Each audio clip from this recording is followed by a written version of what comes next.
قاتل مأجور محترف ودمه بارد، قاعد مستخبي في مخزن مهجور في باريس بقاله 5 أيام، مراقب بيت الضحية ومستني اللحظة المثالية للقتل. الراجل ده ماشي على قواعد صارمة وما بيغلطش أبدا. بالليل الضحية بيوصل ومعاه بنت، فالقناص بيجهز بندقيته وبيثبت إيده كويس وبيظبط نفسه، وفجأة بيضغط على الزناد، بس في نفس الثانية البنت بتتحرك قدام الضحية وبتاخد الرصاصة مكانه. وهنا لأول مرة في حياته القناص المحترف بيغلط، والحراس بيقفلوا الشبابيك فورا في ثواني. بيلم سلاحه، بيمسح كل آثار بصماته، ويهرب بسكوتر كهربائي في شوارع باريس قبل ما الشرطة تقلب المكان.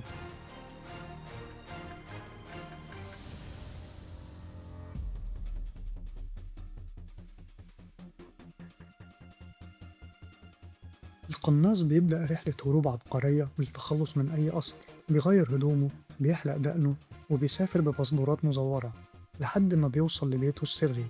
أول ما بيوصل عند البوابة بيلمح آثار كاوتشات غريبة موجودة على الأرض مع سجاير متداسة. بيسحب مسدسه ويدخل البيت بحذر. يلاقي المفاجأة، البيت متدمر بالكامل وفيه بقع دم في كل حتة. بيكتشف إن في قتلة محترفين اقتحموا بيته عشان يصفوه كعقاب على فشل مهمته، ولما ما لقوهوش عذبوا حبيبته لدرجة الموت. بيروح المستشفى بيلاقيها في غيبوبة، وبعد كده بتقوله إن هما كانوا راجل وست جوه تاكسي سقفه أخضر. هنا البطل بيقرر يكسر كل القواعد القديمة وبيفتح صندوق أسلحته السري ويبدأ رحلة انتقام دموية ما فيهاش رحمة.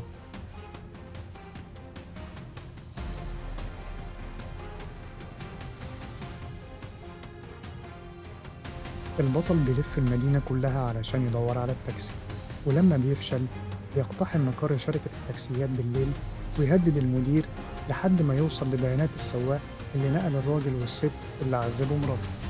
تاني يوم بيركب مع السواق على إنه هو زبون عادي، وفجأة بيطلع مسدس في وشه. السواق بيترعب ويعترف بكل حاجة ويقول له: أنا نقلت الراجل والست من المطار الخاص ووديتهم بيتك، وبعدين رجعتهم.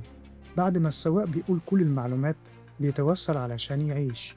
البطل بكل برود بيضربه برصاصة في دماغه ويخلص عليه، لأنه من قواعده مفيش شهود بيعيشوا. البطل بيروح للعميد بتاعه اللي وظيفته يوزع الشغلانات وهو أساس الخيانة. بيدخل شركته متنكر في زي عامل نظافة وبيقتحم مكتبه ويربطه هو والسكرتيرة.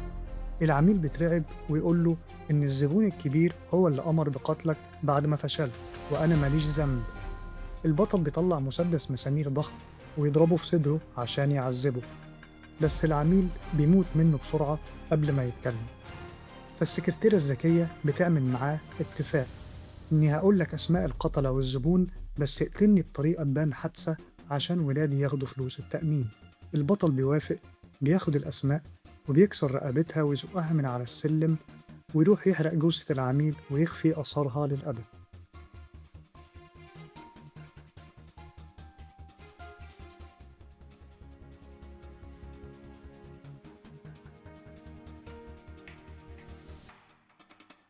الاسم الأول هو القاتل الضخم اللي عايش في فلوريدا.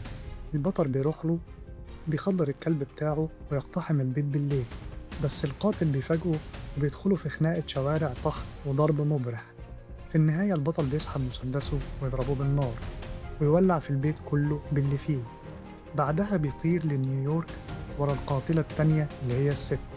بيراقبها لحد ما تدخل مطعم فخم وبيقعد قدامها على الترابيزة. الست بتعرفه وبتفهم إن نهايتها جت. بتطلب كأس وتشكره إن هو قتل العميل، وبتقوله إن ده كان مجرد أمر وأنا بنفذه. وبتاخده وتتمشى معاه لحد حديقة ضلمة مهجورة، وبتتظاهر إنها وقعت وتطلب إيده عشان تقوم، بس البطل بيكتشف إن هي مخبية سكين في إيديها، فبيضربها بالنار فورا ويسيب جثتها على السلم.